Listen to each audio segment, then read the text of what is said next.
Alors bonjour à tous, aujourd'hui j'ai décidé de faire la vidéo sur la consommation de l'Audi S3 parce que vous êtes beaucoup à me l'avoir demandé. Donc je vais vous la montrer, je vais vous montrer en fait combien on consomme, etc. Alors voilà, donc de base je voulais faire la vidéo en conduisant et mettre les différents modes de conduite sur la voiture, mais je me suis dit que ça allait être trop long, donc je me suis dit que j'allais vous montrer en fait comme ça avec les différents modes combien elle consommait, parce que comme ça fait longtemps que je l'ai, je me suis dit que j'allais vous montrer comme ça. Alors moi quand je l'ai acheté, après j'ai attendu 1 ou 2 mois et j'ai remis le compteur journalier à 0. Donc vous voyez, regardez, j'ai fait 772 heures. Donc dans moyenne j'ai fait 13 litres au 100 pour 15 270 km. Donc vous voyez, la moyenne c'est du 13 litres au 100. Ça je l'avais remis à 0 peu après que je l'avais acheté. Donc je vous dis 15 000 km, j'ai fait 13 litres au 100. Donc c'est pas énorme.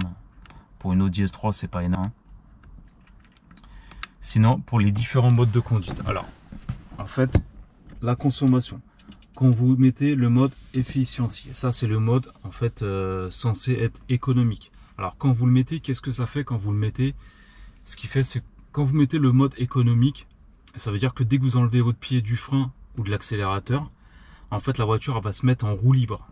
Et ça fait que vous ne consommez pas. Ça va être du 0 à 100. Le problème, c'est qu'en fait, quand elle est en roue libre, ça fait que quand vous êtes dans une descente, bah, en fait, elle freine pas. Il n'y a pas de frein moteur, il n'y a rien du tout. Et ça fait que dès que vous appuyez sur le frein ou sur l'accélérateur, elle va renclencher une vitesse et là, vous reconsommez de l'essence. Mais le problème, c'est que moi, je l'ai déjà testé.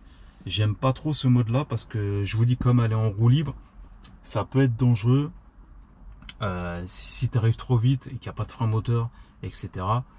Et je trouve que ça abîme un peu la boîte parce que en fait tu es de 0, après tu réaccélères ou tu te mets t'appuies sur le frein, elle se remet en 3 ou en 4.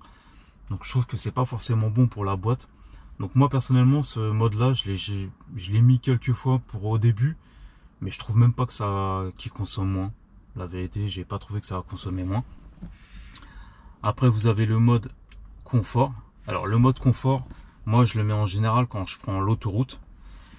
Et c'est vrai qu'il y a une légère différence parce que quand tu mets le mode confort, ça permet qu'en fait à passer les rapports pour que ça consomme le moins possible et que ça soit confortable sur l'autoroute, etc.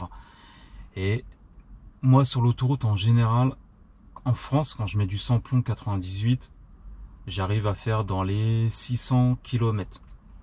Après, je sais que par exemple quand j'avais été en Angleterre avec, j'ai réussi à faire 700 km, mais là-bas parce que j'avais mis du 99. Là-bas ils ont du 99 et il s'avère que ça consomme beaucoup moins. Alors pourquoi, je sais pas, le 99 il n'y en a pas ici, donc moi je peux pas vous expliquer. Mais en tout cas ça consomme vraiment beaucoup moins.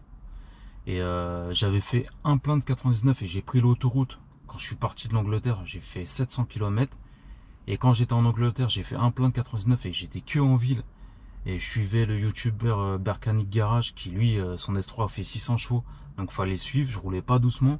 Et j'ai réussi à faire 600 km. Donc c'est énorme parce que 600 km en ville, en le suivant, sachant que je roulais pas doucement. Et que j'ai fait 700 km après avec un plein sur l'autoroute. Bah je trouve que c'est beaucoup. Sachant que cette voiture là, elle fait seulement 45 litres. Voilà.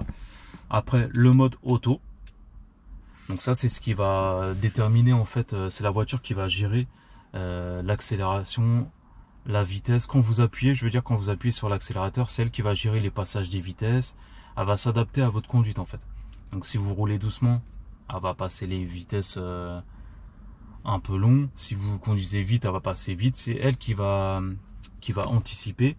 Par contre, au niveau de la consommation, bah, c'est pareil. Si vous roulez doucement, elle va pas consommer. Si vous roulez vite, ça va consommer un peu. Donc c'est tout ce qui va être en automatique. C'est la voiture qui va gérer. Après, le mode dynamique, bah, c'est le mode sport. Forcément, quand vous le mettez, là, vous consommez. Donc ça peut être du 20 litres, du 25 litres au 100. Tout dépend de comment vous roulez. Et après, vous avez le mode individuel. Donc moi, personnellement, c'est le mode que je mets en général. Vu que moi, je suis en région parisienne. Et quand je le mets, regardez, moi je mets,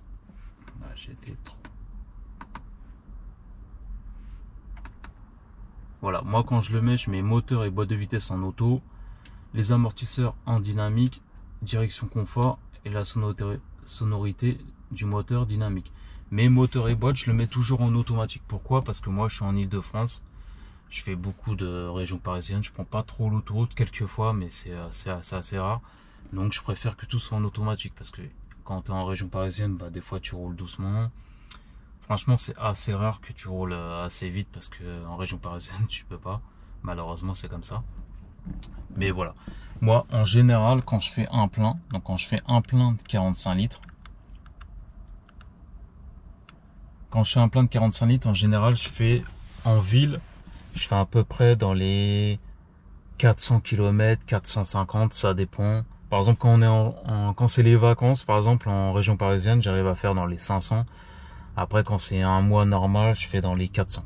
Voilà, je peux pas faire plus, c'est pas possible. Par contre, si je me mets en mode sport pendant un mois, non, là, je vais pas dépasser les 300. Voilà. Mais je voulais faire cette vidéo. C'est vrai que j'aurais pu rouler, mettre les différents modes de conduite pour vous montrer. Mais franchement, c'est assez compliqué de mettre la caméra là. Puis il aurait fallu que je roule beaucoup, juste carrément à plein, parce qu'il aurait fallu que je fasse tous les modes de conduite. Mais voilà, en gros, il faut retenir que quand vous avez une Audi S3, donc ça dépend le modèle, il y en a une à 45 litres, il y en a une qui a 50 ou 55, je ne sais plus. Moi, la 45 litres, je vous dis, en général, en région parisienne, vous faites 400, 450 maximum. Après, en province, je pense qu'une personne qui habite en province, elle peut faire dans les 500, 550. Mais sinon, en tout cas, vous dépasserez jamais les 400. Voilà. Et en général, quand vous roulez en ville, vous faites une moyenne de 15, 16, 17 litres quand vous êtes dans les embouteillages et quand ça roule normal. Voilà. Mais par contre, dès que vous êtes sur l'autoroute, ça reste une voiture qui consomme pas forcément. Que ça soit même en mode sport. Moi, j'ai regardé, par exemple, je mettais en mode sport sur l'autoroute, j'accélérais et je voyais que j'étais à 10 litres. Elle consomme vraiment pas. Et en mode confort sur l'autoroute, ça fait du 7 litres au 100, c'est pas énorme. Mais voilà, si vous avez un long trajet, franchement, vous mettez en mode confort, vous mettez même le régulateur adaptatif qui accélère et qui freine toute seule. Et franchement, vous faites beaucoup de kilomètres avec un plein. Je vous dis, vous pouvez faire jusqu'à 600 km. Donc 600 km pour une voiture qui fait 45 litres et qui est une sportive qui fait 300 chevaux, c'est pas énorme. Voilà. Donc j'espère que j'ai répondu à vos questions. Après, si vous avez d'autres questions auxquelles je vous ai pas répondu, que je suis pas rentré dans les détails des différents modes, vous avez des questions sur la consommation, etc. N'hésitez pas à me les poser, je vous répondrai, il n'y a pas de problème. Mais voilà, je voulais faire une petite vidéo là-dessus. Donc si vous avez des questions, n'hésitez pas. Et je vous dis à la prochaine pour une autre vidéo. Ciao!